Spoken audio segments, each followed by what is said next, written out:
오늘 하나님 말씀은 야고보서 1장 12절입니다. 찾으셨으면 제가 받들어 읽어드리겠습니다. 시험을 견뎌내는 자는 복이 있도다.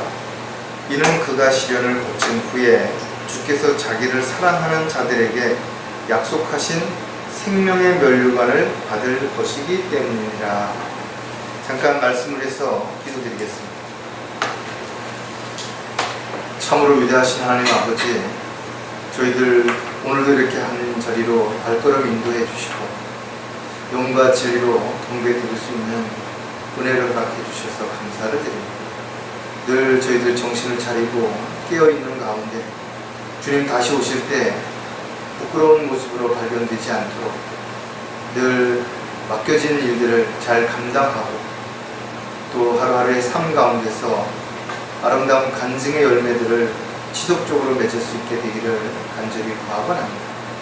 어떠한 시련과 또 고통과 아픔이 있다 할지라도 오직 주님만을 바라보게 하시고 또 주님이 주시는 지혜와 능력 가운데서 모든 문제를 해결하고 이겨내게 나갈 뿐만 아니라 더욱더 주님께 영광을 돌려드리는 그런 저희들의 생애가 될 수 있도록 은혜를 더하여 주시옵소서. 오늘도 준비케 하신 말씀 위에 기름 부어 주셔서 이 말씀이 선포될 때 저희들 마음의 밭을 잘 갈아주시고 또 잘 심겨지게 하셔서 아름다운 열매들로 맺을 수 있도록 도와주시옵소서. 모든 것을 온전히 주님께 의탁합니다. 다시 오실 우리 주 예수 그리스도의 이름으로 기도드렸습니다.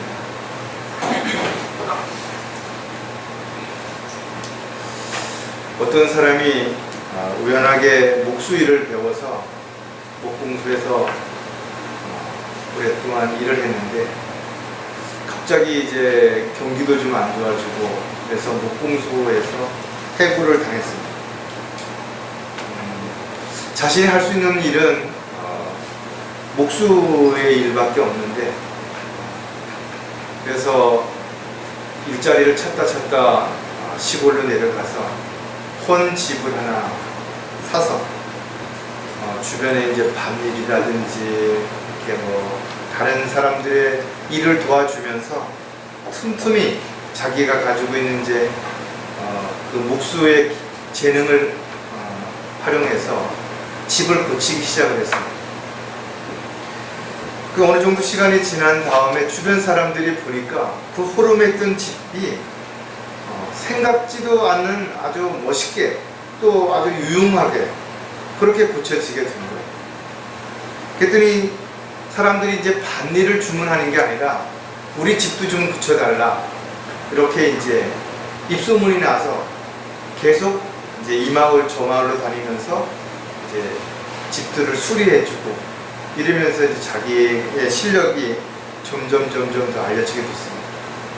우연하게 어떤 건설업을 하는 사람의 눈에 띄어서 그 건설업에 이렇게 종사하게 됐고 얼마의 시간이 지난 다음에 스스로 자기가 건설업을 시작을 해서 이제 아주 크게 건설업을 하는 사장이 됐습니다. 그 사람들이 물어본 거예요. 당신의 인생에서 가장 고마운 사람이 누구인가? 그랬더니 그 사람이 주저없이 자기를 해고시킨 그 목공소 사장이라고 대답을 했다라는 거예요. 즉 다시 말해서 누구에게나 시련은 닥칠 수 있습니다. 그것이 질병이 될 수도 있고 물질적인 문제가 될 수도 있고 또 직장의 어떤 일이 될 수도 있겠죠. 그 상황을 어떻게 극복하고 이겨내느냐에 따라서 성공할 수도 있고 실패할 수도 있다라는 거죠. 야고보는 오늘 본문에서 시험을 견뎌내는 자가 복이 있다라는 거죠. 시험이 모든 사람에게 주어질 수 있지만 견뎌내는 자가 복이 있는 것이죠. 우리는 시험이라고 하는 건 어떻게 보면 최종적인 결과를 테스트하는 것이라면 시련은 시험을 치르기 위한 하나의 과정들이라고 볼 수가 있겠죠. 따라서 우리는 수없이 많은 시험들을 통과해야 되고 그 시험을 통과하기 위해서 반드시 다양한 시련들을 거쳐야만 된다는 사실을 절대로 잊어서는 안 될 것입니다. 이사야 선지자는 시련을 이렇게 표현했어요.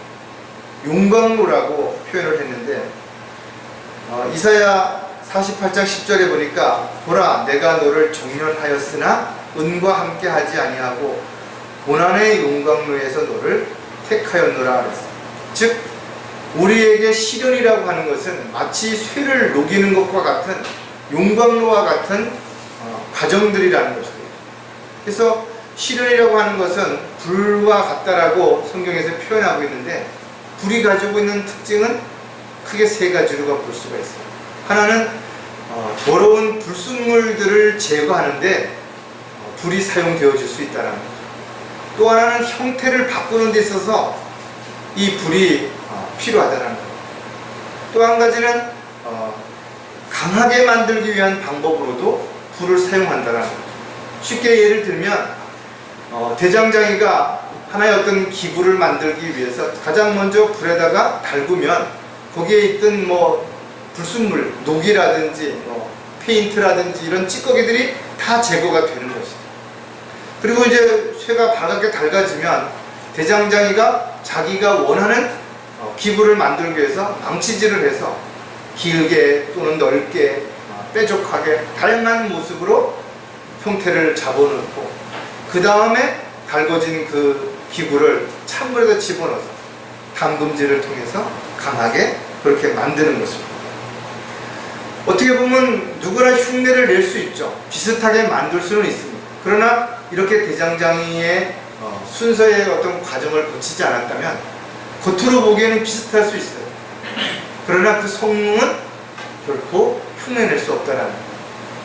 요즘 시중에 보면 홈이라든지 낫이라든지 이런 것들을 판매를 합니다. 겉으로 보기에는 아주 비슷해요. 근데 이거는 철판을 오려서 끝을 이렇게 다듬어서 낫이라든지 호미처럼 만들었기 때문에 실제로 대장장이가 큰 쇠를 두드려서 만든 거하고는 질적으로 다르죠. 그래서 오래 사용할 수도 없고 금방 이빨이 빠진다든지 녹이 난다든지 여러 가지 부작용이 생길 수밖에 없다는 거죠. 그리스도인들 역시 마찬가지로 하나님의 도구로 쓰임받기 위해서는 일련의 이런 과정들, 즉 시련의 용광로를 통과해야 되는 것이죠. 근데 흉내만 내고 있다니, 실질적인 이런 어떤 어려움을 겪어본 적이 없이 그저 평탄하게 신앙생활을 했다면 막상 어려움이 닥칠 때 견뎌낼 수가 없게 되는 거죠. 그래서 도망을 간다든지 아니면 타협을 한다든지 아니면 믿음을 저버린다든지 이런 일들이 일어나게 된다는 거죠. 오늘 설교 제목은 시련이 닥칠 때 나타나는 세 부류의 사람들에 대해서 살펴볼 것입니다. 시련은 그리스도인들만 있는 건 아니죠. 모든 세상 사람들에게도 다양한 시련들이 닥칠 수 있습니다. 그러나 그런 세상 사람들이 겪는 시련과 그리스도인들이 겪는 시련은 좀 다른 것입니다. 그리스도인들이 겪는 시련은 하나님의 계획 가운데서 뭔가 새로운 모습으로 또 다른 어떤 과정을 통해서 더 강하게 만들기 위해서 허락하신 것이 되기 때문에 그렇습니다. 그래서 세상의 시련은 자신이 잘못해서 죄를 지음으로 인해서 얼마든지 닥칠 수도 있다라는 것입니다. 구원받은 그리스도인들이라고 해서 모두 하나님의 훌륭한 일꾼으로 또 도구로 쓰임받는가? 그렇지 않다라는 것입니다. 구원받은 이후에도 얼마든지 세상으로 돌아갈 수 있고 또 육신적이고 세상적인 삶을 살아갈 수 있다는 것입니다. 왜냐하면 자신에게 닥친 시련과 역경을 이겨내지 못하고 견뎌내지 못하고 오히려 도망가거나 포기해버리기 때문에 하나님의 도구로 다듬어져서 귀하게 쓰임받지 못한다는 거죠. 저와 여러분이 주님의 일에 있어서는 크든 작든 어떤 일을 하더라도 반드시 주님이 허락하신 시험을 통과해야 되고 그 시험을 통과하기 위해서 다양한 시련들을 반드시 견뎌내고 이겨내야 될 것입니다. 여러분들은 지금 어떤 시련을 겪고 있는 것인가요? 여러분들은 그 시련을 어떻게 이겨내고 있는 것인가요? 오늘 다시 한번 말씀을 통해서 여러분 스스로가 나는 시련이 올 때 오히려 이 시련이 나에게 걸림이 되어서 넘어지거나 낙담하게 되는 건 아닌가? 아니면 반대로 이 시련을 딛고 일어서서 도약의 발판으로 삼든지 또는 어떤 뛰어넘을 수 있는 디딤돌이라든지, 분명한 것은 여러분들이 이 시련에 대해서 어떤 마음자세, 어떤 마음으로 또 어떤 행동으로 대처하느냐에 따라서 달라질 수 있다는 것입니다. 자, 시련이 닥칠 때 나타나는 세 부류를 살펴볼 텐데, 첫 번째 부류는 유익을 먼저 생각하는 사람들이라는 것입니다. 즉, 자신에게 해가 될 것인지 이익이 될 것인지를 계산적으로 먼저 따지는 사람들, 사실은 대부분의 사람들이 여기에 속할 수 있을 것입니다. 자신에게 불이익이 생기거나 또는 입장이 난처해질 거라는 생각이 들면 즉시 자신의 유익을 먼저 챙기는 것이에요. 그래서 외면하든지 도망을 가든지 모른 척 하든지 이렇게 하는 사람들, 이런 사람들은 다른 사람이 어떤 상황에 처하게 되든 어떤 어려움을 겪게 되든 별로 관심이 없어요. 자기 자신만을 먼저 생각하는 사람. 직장에도 이런 사람들이 있죠. 어떤 모임이나 단체에도 이런 사람들은 반드시 있습니다. 심지어는 교회에도 이런 사람들이 있을 수 있는 것이죠. 그래서 늘 손님처럼 자기가 대접만 받기를 원한다. 또 구경꾼처럼 어떤 상황이 벌어지든 뒷짐만 짓고 그냥 관망하는 것이죠. 그러면서 이러쿵저러쿵 늘 불평하고 남을 탓하는 사람들이 바로 여기에 속하는 사람들일 수도 있을 것입니다. 세상 사람들 입장에서 보면 살기 어려워진다면 그 어려움을 알면서도 거기에 머물러 있으려고 하지 않겠죠. 손해를 보는 걸 알면서도 그것을 참고 견디려고 하지 않을 것입니다. 더 쉬운 방법, 더 좋은 방법을 찾아서 철새처럼 언제든지 이동할 수 있고 언제든지 배반할 수 있고 언제든지 적이 될 수 있는 그런 사람들이 얼마든지 있다는 것입니다. 또 끊임없이 자신을 합리화시키기 위해서 거짓말을 한다든지 또는 현실의 어려움을 도피하기 위해서 술이라든지 마약을 의지한다든지 심지어는 스스로 자신의 생명을 끊는 어처구니 없는 일들을 자행하는 사람들도 있다는 거죠. 이런 사람들은 다른 사람들이나 심지어는 가족들조차도 생각하지 않고 오직 자신만 생각하는 사람들이기 때문에 어떻게 보면 정말 비겁한 사람들이죠. 무책임한 사람들, 아주 야비한 사람들이라고 표현할 수도 있을 것입니다.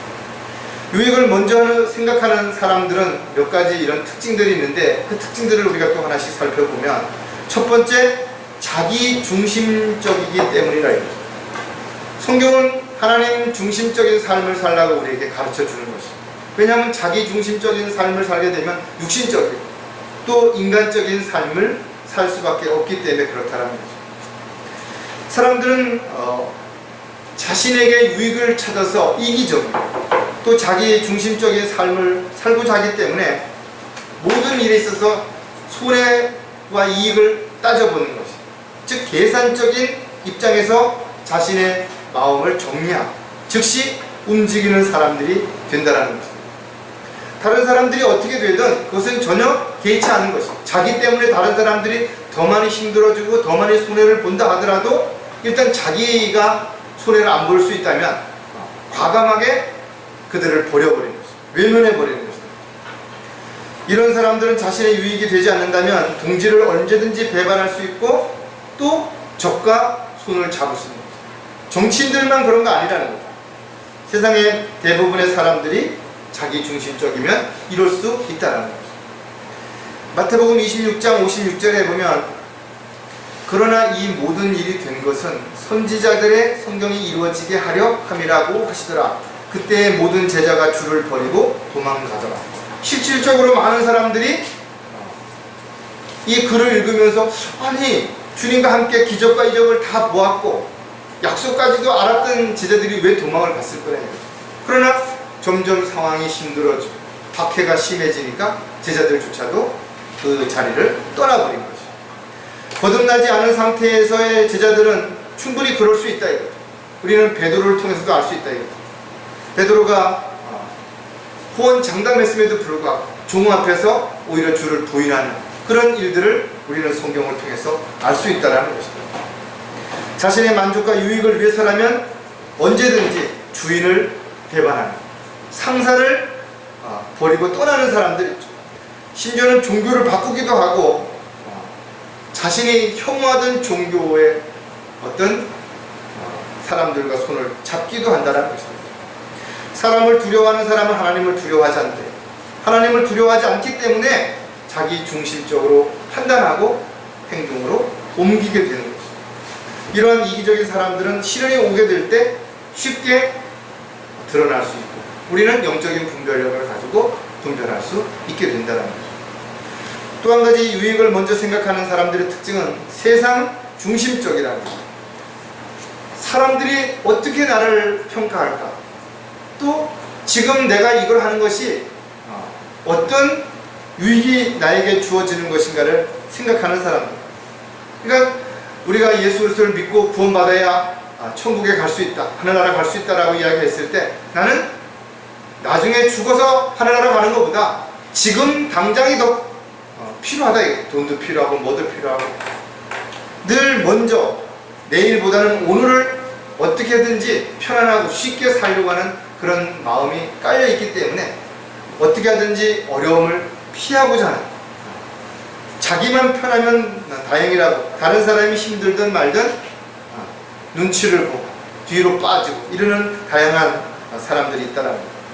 부귀 영화를 위해서라면 쉽게 말하면 난 내 혼도 팔아먹을 수 있다 라고 생각하는 사람, 세상에서 성공하고 명예와 권력을 얻을 수 있다면 서슴지 누구 앞에서든지 자신을 낮추고 정말 아부를 하고 이런 걸 얼마든지 하고, 불법, 편법 얼마든지 사용할 수 있는 사람들, 모든 가치 기준을 세상에다 맞추고 있는 사람, 그래서 세상에서 인정받고 대접받기를 원하는 사람들이 바로 이런 사람들이에요.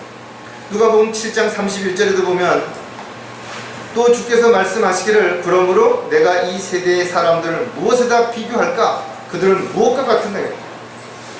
이 시대의 사람들은 대부분의 생각들이 세상 중심적, 자기 중심적이라는 것입니다. 세상을 사랑하고 세상에 있는 것들을 사랑하고 세상 제도를 따르기를 원하는 사람들, 그렇기 때문에 하나님의 말씀에 귀를 기울이지 않습니다. 보이는 것에 더 관심을 가지고 있기 때문에 보이지 않는 영적인 것이라든지 위에 있는 것들에 대해서 관심이 없는 것입니다. 고린도후서 4장 18절에 우리가 바라보는 것은 보이는 것들이 아니요 보이지 않는 것들이라. 이는 보이는 것들은 잠깐뿐이지만 보이지 않는 것들은 영원하기 때문에. 잠깐보다 사라지는 세상, 안개와 같은 그 세상에 미련을 두고 있는 사람들은 위에 있는 것을 쳐다보지 못하는 것이죠. 모든 가치관 다 세상 중심적인 것이죠. 자신이 원하는 것, 소망하는 것, 꿈을 꾸는 것 모두 이 세상에 있는 것들에 초점을 맞추고 있는 사람들입니다. 이런 사람들은 시련이 오게 되면 더 안전한 곳을 찾아서 몸을 숨기는 비겁하고 야비한 사람들이라고 밖에 표현할 수가 없을 것입니다. 유익을 먼저 생각하는 사람들의 또 다른 특징은 핑계와 변명을 앞세우기 때문이라는 것입니다. 뭐든지 잘하면 자기 탓이고 못하면 다른 사람의 탓이라고 여기대요. 좋은 결과가 나오면 내가 잘해서 그런 좋은 결과가 나왔다라고 이야기하고, 뭔가 나쁜 결과가 나오면 다른 누군가가 방해를 했다든지 또 문제가 있다든지 그래서 잘못됐다라고 이야기하는 그런 사람들이라겠죠. 자신이 한 일이라 할지라도 그 책임을 지려고 하지 않는 것입니다. 그래서 누군가에게 책임을 떠넘기는 이런 비겁한 사람들이 되는 것이죠. 결국 이런 자들은 자신의 잘못이나 문제를 스스로 절대로 책임지려고 하지 않는다. 반드시 다른 사람에게 떠넘기고 자신의 잘못을 인정하지 않고 오히려 합리화시키기 위해서 온갖 핑계와 변명을 앞서게 된다는 거죠. 즉 자신의 눈에 있는 들보는 보지 못하면서 다른 사람의 눈에 있는 티를 뽑겠다라고 주장하는 사람. 창세기 3장 12절에 보면 그 남자가 말하기를 하나님께서 나와 함께 있도록 주신 그 여자가 그 나무의 열매를 내게 주기에 내가 먹었나이다. 인간이 어떤 성품을 가지고 있냐, 타락한 옛 성품을 가지고 있는 사람들은 모두 이 아담과 동일하다 이거죠. 하나님께서 나에게 좋은 걸 주셨는데도 불구하고 오히려 자신의 어떤 문제가 생겼을 때 누구 때문이라고 핑계를 댄다. 가장 많이 핑계를 대는 사람들이 누구예요? 가족들을 핑계댄다. 가장 의지가 되고 도움이 되고 힘이 돼야 할 그럴 가족들을 핑계를 대고 누구 때문에 힘들다, 누구 때문에 어렵다, 누구 때문에 못 살겠다라고 이야기한다는 거예요. 그러자 이분은 또 그 탓을 누구에게 돌리는 거예요? 뱀에게 돌린다. 주 하나님께서 여자에게 말씀하시기를 내가 행한 이 일이 어찌 된 것이냐 하시니 그 여자가 말하기를 그 뱀이 나를 속여 내가 먹었나이다. 뱀이 자기를 속여서 그렇게 먹었다는 거예요. 사실은 자기가 거기다가 없는 말을 첨가하고 핑계를 대고 했음에도 불구하고 이렇게 자신의 잘못을 다른 사람에게 전가시키는 타락한 옛 성품을 가지고 있는 사람들은 끊임없이 핑계와 변명을 앞세우기 때문에 이런 사람들은 자신의 유익 외에 다른 것을 생각하지 않는 그런 사람들이라는 것을 우리가 분명하게 알 수 있을 것입니다. 두 번째 시련이 닥칠 때 나타나는 또 한 부류는 어떤 사람들인가? 눈치를 보며 갈등하는 사람들이에요. 이런 사람들은 조금 자신의 유익을 위해서 쉽게 도망가는 비겁한 사람들은 아닐 수 있겠죠. 조금은 양심적인 사람들이라고 우리가 표현을 할 수도 있을 것입니다. 어떻게 보면 종교적인 성향을 가진 사람들이 여기에 많이 속했죠. 또 세상에서 흔히들 좀 착하다라고 말하는 사람들이 여기에 속할지도 모를 것입니다. 힘든 상황을 함께 하자니 자신이 어려울 것이 불보듯 뻔하고 도망가자니 좀 비굴한 것 같고 그래서 적절한 거리를 두고 눈치를 보는 사람들이 바로 이런 사람들, 즉 체면을 중시하는 사람들, 남의 의식을 중시 여기는 사람들이 바로 여기 있는 사람들이에요. 어떻게 보면 자기의 의를 앞세우기를 좋아하는 사람들 대부분 여기에 포함이 될 것입니다. 내가 그동안 사람들이 나를 어떻게 보고 있는데 쌓아놓은 것이 있는데 나의 이런 어떤 한 번의 행동이 그동안 쌓아놨던 모든 신뢰가 무너질 수도 있다라는 생각이 있기 때문에 약간의 위험, 약간의 손해가 있지만 그래도 쉽게 발을 빼지 못하고 적절한 거리에서 눈치를 보며 자기의 어떤 상황을 주시해서 살피고 있는 그런 사람들이 대부분 여기에 속하는 사람들입니다. 세상 사람들은 이런 사람들의 겉모습만 보고 참 의리가 있는 사람이라고 표현하기도 하죠. 또 참 융통성이 있는 사람이라고 좋게 표현할 수도 있을 것입니다. 하지만 분명한 것은 그들이 자신들의 또 다른 유익, 또 다른 무언가를 얻기를 기대하고 있는 부분이 있기 때문에 남아있는 것입니다. 결국 언젠가 더 힘들어지고 더 어려워지는 상황이 된다면 이들 역시도 뿌리치고 떠날 수 있는 사람들이 분명하다라는 거죠. 성경은 하나님께서 어떤 사람들을 사랑하시는 것인가? 자원에서 기쁨으로 일하는 사람들을 사랑하시는 것이죠. 어쩔 수 없이 마지못해서 사람들에게 보이기 위해서 행하려고 하는 것들은 사람들 앞에는 인정받을 수 있지만 우리의 모든 것을 다 아시는 하나님 앞에는 오히려 그것이 가증스럽죠. 하나님은 우리의 마음을 아시고 생각을 아시고 계획까지도 다 알고 계신다라는 것이죠. 따라서 저와 여러분이 하나님을 기쁘시게 하기 위해서 어떤 형식적이고 또 위선적인 행동이 아니라 진실되게 내가 할 수 있는 일을 최선을 다해서 한다면 하나님을 기쁘시게 얼마든지 할 수 있다는 거죠. 왜 사람들은 갈등을 느끼는 것인가 이거죠. 우선순위가 분명하지 않기 때문에 그런 거죠. 우선순위가 분명하지 않은 사람들은 이걸 할까 저걸 할까 결국은 망설일 수밖에 없다라는 거죠. 따라서 문제가 생길 때마다 어려움이 닥칠 때마다 시련이 올 때마다 똑같이 반복적으로 갈등하고 방황하기를 반복한다는 거예요. 그러면서 끊임없이 두려움과 불안 속에서 사람들의 눈치를 보게 되는 사람들이 바로 시련이 왔을 때 두 번째 특징을 갖고 있는 사람들인 것을 우리가 알 수 있습니다. 눈치를 보며 갈등하는 사람들의 또 다른 특징들을 또 우리가 몇 가지 살펴보면 주변 사람들을 의식하기 때문이라는 것이죠. 마음은 도망가고 싶죠. 빨리 발을 빼고 싶은 거예요. 그러나 주변 사람들이 나를 어떻게 볼까? 이것 때문에 눈치를 본다라는 것입니다. 타락한 본성을 가지고 있지만 사람은 누구나 구원받지 않아도 양심이라는 것이 남아있죠. 그래서 구약시대에 보면 자신의 양심을 지키면 구원을 받을 수 있다라고 성경은 우리에게 가르쳐주고 있는 것이, 대부분의 종교인들이 그 양심이 예수 그리스도의 피로 정결케 된다는 사실을 알지 못하기 때문에 지금 이 시대에도 뭔가 내가 착하게 좋은 일을 많이 하면, 어려운 사람을 도와주면 내가 좋은 곳에 가겠지 하는 막연한 기대를 가지고 있다라고. 지금은 양심의 시대가 아니라 은혜의 시대이기 때문에 반드시 죄의 문제를 해결함을 받으려면 예수 그리스도를 믿고 그 예수님의 보혈을 통해서만이 죄가 정결케 된다는 사실을 믿고 고백해야 되는 것입니다. 세상은 가면 갈수록 좋아진다라고 말한다 이거죠. 그러나 또 한편 세상은 점점 더 악해지는 것이죠. 죄악으로 점점 가득해질 수밖에 없다라는 거죠. 주님이 오실 때가 심히 가까이 왔다라고 우리가 말하고 있죠. 그러면 주님이 심히 가까이 왔다라는 것을 우리가 어떻게 할 수 있느냐? 주님께서는 세상에 일어나는 징조들을 보면 주님이 가까이 오셨다라는 때를 알 수 있다라는 거죠. 즉 소돔과 고모라와 같은 때에, 노아의 날과 같은 때에 심판에 앞서서 어떤 일이 일어나는지를 보게 된다면 지금 이 시대가 바로 그렇게 그런 죄악으로 가득 찬 시대가 분명하다라는 것을 우리가 알 수 있다라는 거죠. 디도서 1장 15절에 보면 정결한 사람들에게는 모든 것이 정결하나 더럽혀진 자들과 믿지 않는 자들에게는 아무것도 정결한 것이 없고 도리어 그들의 마음과 양심이 다 더럽혀져 있습니다.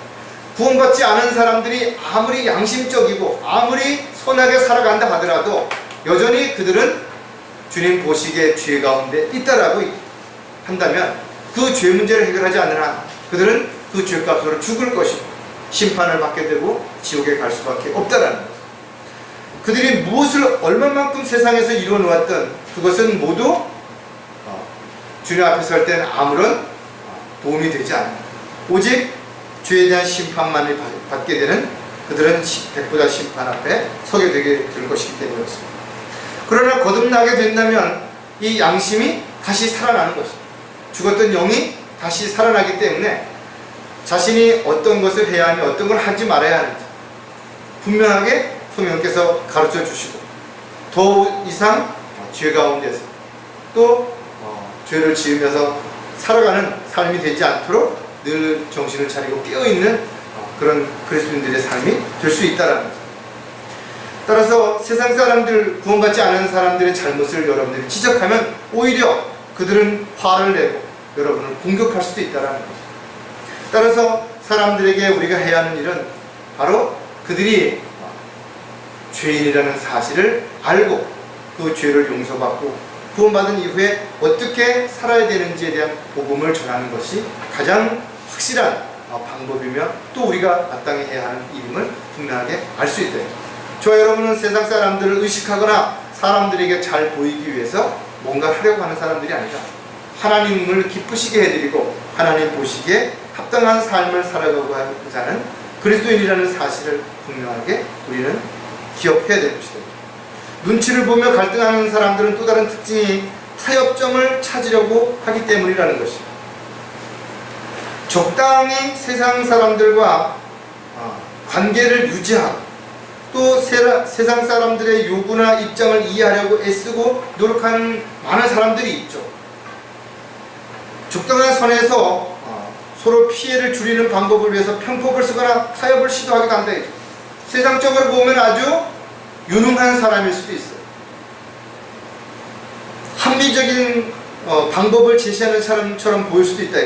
왜냐하면 자신도 손해를 많이 안 보고 또 상대에게도 손해를 보지 않게 하고 또 서로 간에 적당한 관계를 유지함으로 인해서 서로에게 화를 내거나 다툼이 일어나지 않을 수도 있기 때문에 그렇다는 겁니다.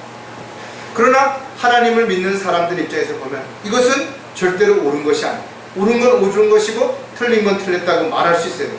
그러나 그런 모든 부분들을 말할 때 지혜롭게 하기 위해서 우리는 기도하는 것이고 또 그런 모든 일들을 잘 이루어주기 위해서 상대의 마음도 주관해 주시도록 하나님 앞에 우리가 기도해야 되는 것이죠. 특히 자신의 어떤 세력을 확장시키기 위해서 또 자신의 어떤 입지를 넓히기 위해서 다양한 사람들을 자기의 어떤 것에 끌어들이고 적절하게 타협하는 사람들은 하나님 보시기에 참으로 가증스러운 사람들이 분명하다. 로마서 16장 18절에 보면 그러한 자들은 우리 주 예수 그리스도를 섬기는 것이 아니라 자기들의 배를 섬기는 것이니 정중한 말과 그럴듯한 언변으로 순진한 사람들의 마음을 미혹하느니라. 먹고 살기 위해서 종교를 선택하는 사람들도 있죠. 장사를 하거나 정치를 하거나 또 자신의 더러움을 감추기 위해서 어떤 종교를 갖고 있다라고 사람들 앞에서 이야기하는 사람들도 있다. 유다서 1장 16절에도 보면 이들은 원망하는 자들이요 불평하는 자들이요 그들의 정욕에 따라 행하는 자들이라. 또 그들의 입으로는 과장하는 말을 하고 유익을 위해 아첨하는 자들이라. 직장생활도 마찬가지죠.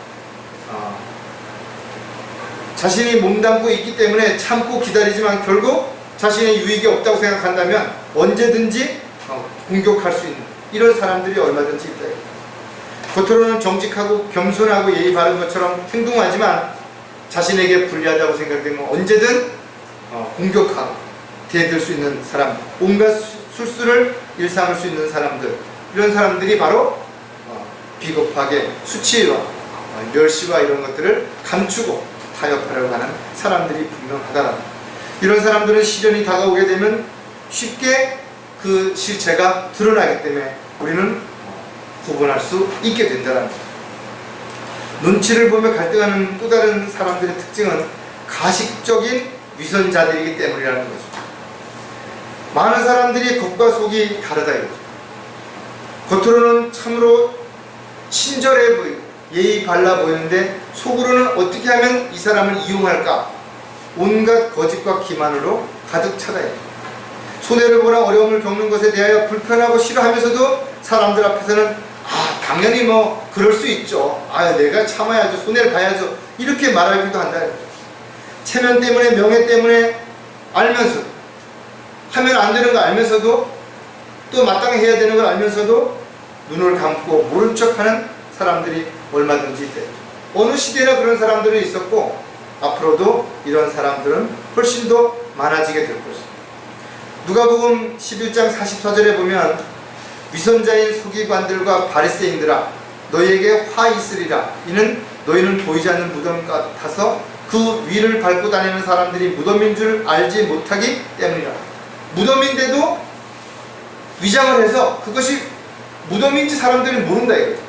이처럼 당시에 하나님을 믿고 하나님의 뜻대로 산다라고 주장했던 바리새인들이라든가 서기관들, 이런 사람들이 오히려 주님 보시기에는 위선자였었다라는 거죠. 아주 비겁하고 자기 유익을 위해서 언제든지 자신의 이익을 찾고 갈등하는 그런 사람들이었다는 것을 우리는 분명히 알 수 있죠. 사람들 앞에서는 대단히 종교적인 믿음을 가진 사람들처럼, 의리 있는 사람들처럼 보이지만 그러나 실질적으로는 늘 불평하고 남을 탓하고 이렇게 살아가는 사람들도 얼마든지 있을 수 있다. 예수님 당시에 주님으로부터 책망을 받은 사람들이 했던 것처럼 오늘날도 마찬가지로 성경을 알고 또 경배를 드리러 교회에 다니면서도 여전히 그의 행동과 이런 것들은 사람들의 눈치를 보며 갈등하는 사람들도 있을 수 있다는 사실도 우리가 분명하게 알 수 있죠. 따라서 우리는 시련이 닥쳤을 때 그 사람이 어떤 사람인지를 우리는 구분할 수 있는 영적인 분별력을 가지고 잘 분별할 수 있어야 될 것입니다. 마지막으로 시련이 닥칠 때 나타나는 또 한 부류는 주님께 온전히 맡기는 사람들입니다. 세상 사람들처럼 유익을 먼저 생각하지도 않고 또 양심적이고 종교인들처럼 사람들의 눈치를 보면 갈등하지도 않는다 이거죠. 자신에게 어떤 상황이 벌어지면 즉시 무릎을 꿇는 것이죠. 주님 앞에 나아가서 주님께 맡기고 주님의 인도하신 가운데 순종하며 살아가는 사람들을 우리가 의미하는 것이죠. 바로 그리스도인들을 의미하는 것이다. 신실한 믿음의 형제 자매들을 의미하는 것이죠. 다시 말해서 환경과 여건이 바뀐다 할지라도 실망하지 않는다. 때와 시기를 기다릴 수 있는 사람들이 되는 것이죠. 하나님의 시간과 우리의 시간은 다를 수 있어요. 하나님의 방식과 우리의 방법은 다를 수 있다는 거예요. 내 입장에서 보면 시간이 없고 조급하고 두려울 수도 있어요. 그러나 주님의 입장에서 보면 아직 때가 아닐 수도 있다는 것이죠. 우리가 늘 이야기하는 것처럼 이스라엘 백성들이 광야에서 구름 기둥과 불 기둥에 의해서 그들이 움직였을 때 인간적인 입장에서 보면 너무 답답하고 불안했을 것이다. 그러나 그들이 정말 하나님을 믿고 따르는 입장에서 봤다면 언제든 움직일 때 본인들도 따라 움직이면 되는 것이니까 미리 걱정할 필요, 미리 생각할 필요도 없었다는 거예요. 오늘날도 마찬가지로 우리가 주님께 모든 것을 맡긴다면 주님의 때에 따라서, 주님의 계획에 따라서 우리에게 부르셨을 때 순종하면 되는 것이라는 거예요. 저와 여러분은 어떤 고난이 온다 하더라도, 또 시련과 역경이 닥친다 하더라도 미리 겁을 먹을 필요도 없고 불안하거나 낙담할 필요가 없다는 거죠. 왜? 주님께서 반드시 우리를 돌봐주시고 보호해주시고 인도해주신다고 약속하셨기 때문에 그렇다는 거예요. 그렇다면 지금이 때가 아니라고 한다면 기다리면 된다는 것이죠. 지금 주님께서 나에게 무엇인가를 요구하신다면 지금 즉시 믿고 순종하면 된다는 거죠. 저와 여러분은 마음속으로 한번 생각해봐요. 지금까지 얼마나 많은 영적 전쟁들이 있었는 것이고 또 앞으로 얼마나 많은 영적 전쟁들이 일어날 것이고, 그러나 미리 겁을 먹을 필요도 두려워할 필요 없다. 지금까지 그랬던 것처럼 반드시 우리가 주님을 믿고 주님 앞에 자신을 맡긴다면 어떤 영적 전쟁에서도 반드시 승리할 수 있게 된다는 거예요. 왜냐하면 하나님께서는 어떤 상황 속에서도 지혜와 능력을 주실 것이고 우리를 보호해 주실 것이 분명하기 때문에 그렇다는 거예요. 하나님께서 우리에게 시련을 허락하셨다면 분명한 이유가 있다는 거예요.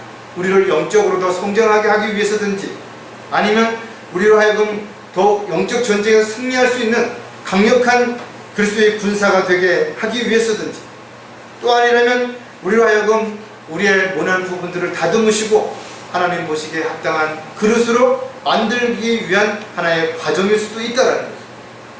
한마디로 말해서 이는 너의 믿음의 시련이 인내를 만들어내는 줄을 너희가 알미니라. 우리는 이런 시련을 통해서 참고 견디는 법도 배우는 것입니다. 여러분에게 시련이 크면 클수록 하나님께서 여러분들에게 요구하는 시험은 그만큼 큰 것입니다.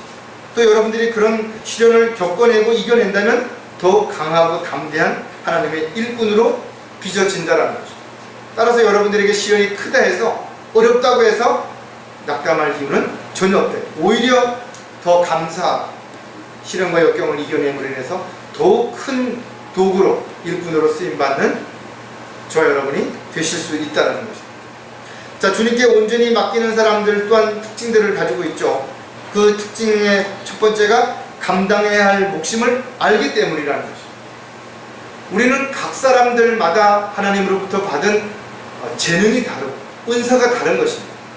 또 쓰이고자 하는 어떤 목적이 다르기 때문에 있어야 할 것도 해야 할 일도 다른 것입니다. 그렇다면 각자가 자신이 감당해야 할 몫이 다르다라는 것, 져야 할 십자가의 무게가 다르다라는 것이다. 따라서 자신에게 어떤 시련이 닥치든 다른 사람에게 어떤 또 문제가 있든 비교하거나 그것을 가지고 쉽게 너는 왜 나처럼, 나는 왜 너처럼 이렇게 비교할 필요가 없다라는 거죠. 우리에게 어떤 시련이 닥쳐오더라도 각 사람에게 그것을 감당해낼 수 있는 반드시 믿음을 허락하시는 것이, 또 그런 확신을 주신다라는 것. 물론 인간적인 면에서는 어떤 상황이 벌어졌을 때 정말 감당할 수 없을 것 같고 두렵고 불안해할 수도 있을 수 있습니다. 그러나 주님께 맡긴다면, 또 주님 앞에 여러분들이 믿음을 가지고 나아간다면 반드시 그것을 승리할 수 있다는 것이 성경적인 우리에게 가르침입니다. 사도행전 20장 19절에도 보면 나에게 가해진 유대인의 계략으로 인하여 온갖 마음의 겸손과 많은 눈물과 시련으로 주를 섬겼노라.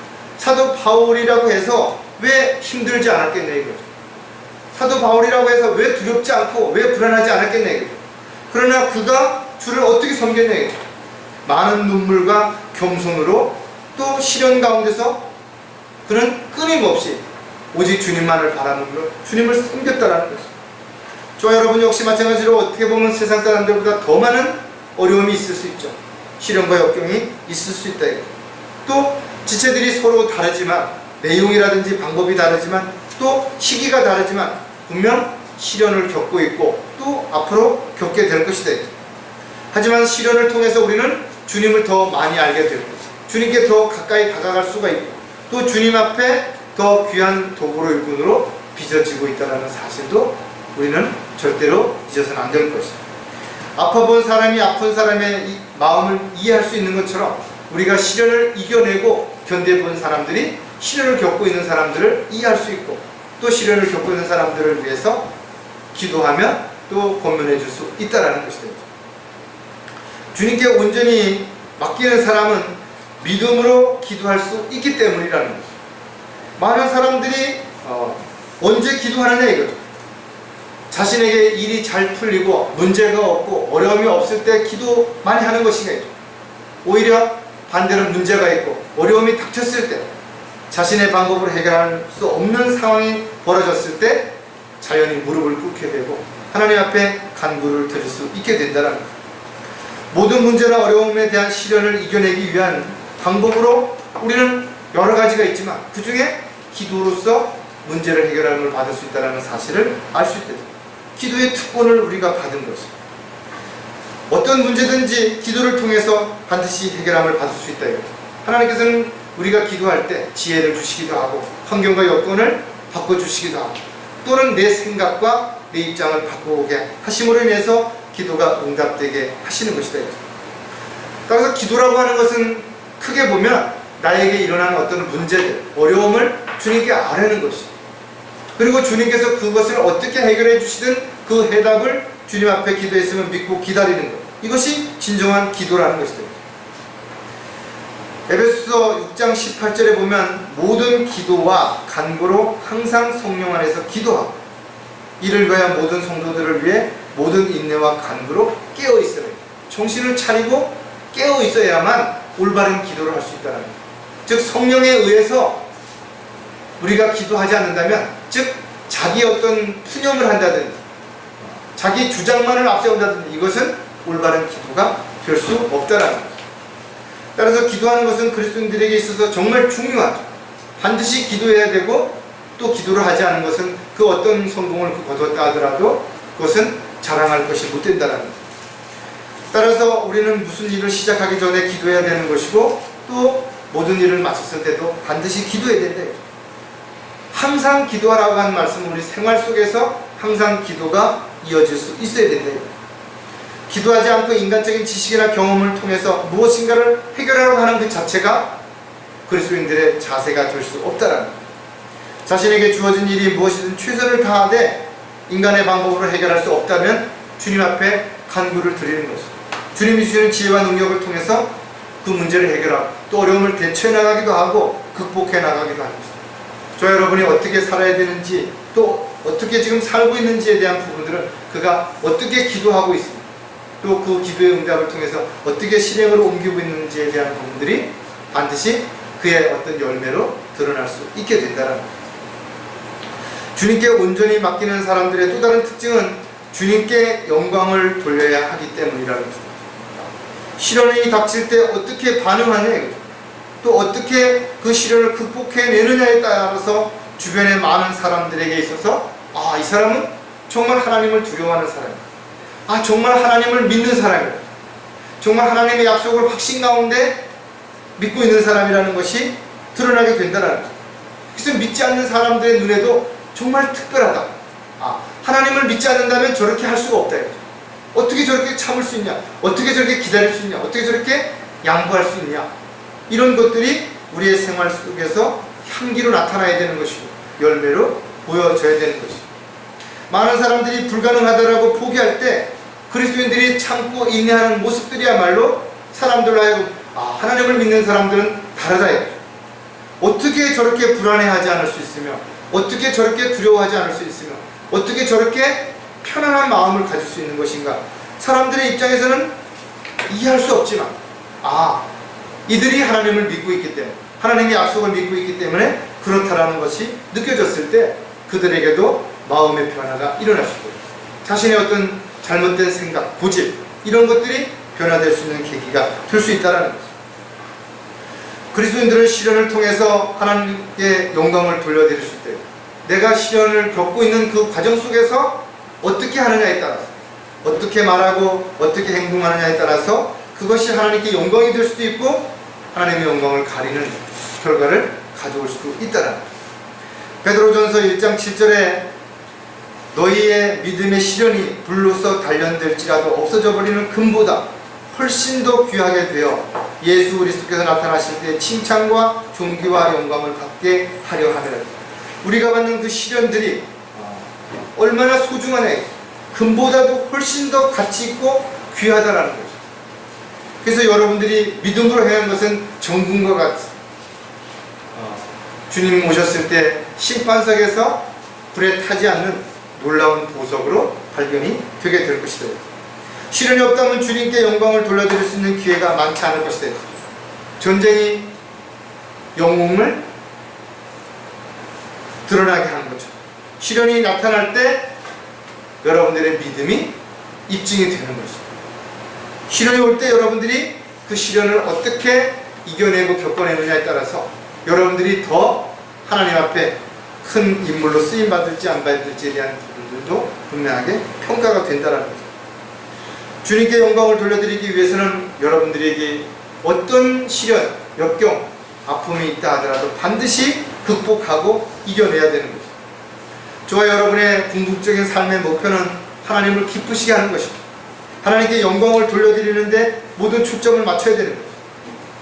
저와 여러분은 자신을 위해서, 자신의 만족과 기쁨을 위해서 사는 사람들이 아니라 주님을 기쁘시게 해드리고 주님께 영광을 돌려드리는 삶을 위해서 살아가는 사람들이라고 한다면 여러분들이 어떠한 처지에 있다 하든 온전히 자신을 주님께 맡겨야 됩니다. 주님은 우리의 피난처가 되신다. 우리의 요새가 되시는 것이죠. 우리가 어떠한 상태에서도 우리를 보호해 주실 수 있다. 그래서 시편 기자는 우리에게 너희의 짐을 다 주님께 맡기라는 거죠. 여러분들에게 지어진 짐이 무겁다라고 생각한다면 그 짐을 주님께 맡길 수 있어야 된다. 일을 주님께 모두 맡기라 이거죠. 여러분들이 감당해야 할 일이 어렵다면 주님께 맡기라 이거죠. 모든 염려를 주님께 맡기라는 거죠. 모든 원수 갚는 일도 주님께 맡기라는 거죠.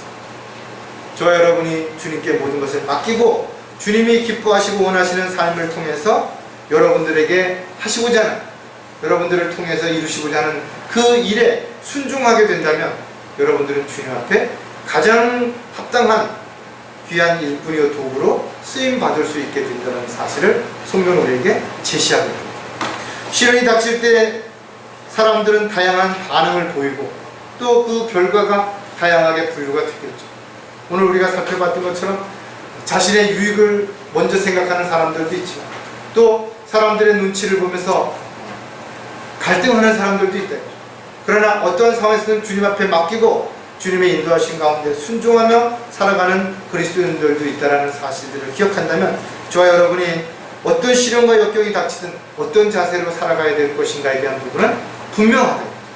이런 사실을 알았다면 이 사실에 합당한 삶을 살아가는 저와 여러분이 되시기를 주의 이름으로 부탁을 드리겠습니다. 기도하겠습니다. 하나님 아버지, 참으로 감사를 드립니다. 저희들에게 어떤 시련이 닥친다 하더라도 잘 견뎌내고 이겨냄으로 인해서 주님을 기쁘시게 해드리며 주님께 영광을 돌려드리는 신실한 하나님의 도구요 일꾼으로 발견되어질 수 있도록 역사해 주시옵소서. 오늘 저희들에게 주신 이 말씀 한 주간을 살아가는 영의 양식으로 저희 마음 안에 잘 새기게 하시고 어떤 어려움이나 힘든 상황에 처한다 하더라도 먼저 무릎 꿇게 하시고 주님이 주시는 지혜와 능력으로 이 모든 것들을 이겨냄으로 인해서 오직 주님께만 영광을 돌려드리는 아름다운 간증의 삶이 지속될 수 있도록 역사해 주시옵소서. 다시 오실 우리 주 예수 그리스도의 이름으로 기도드렸습니다.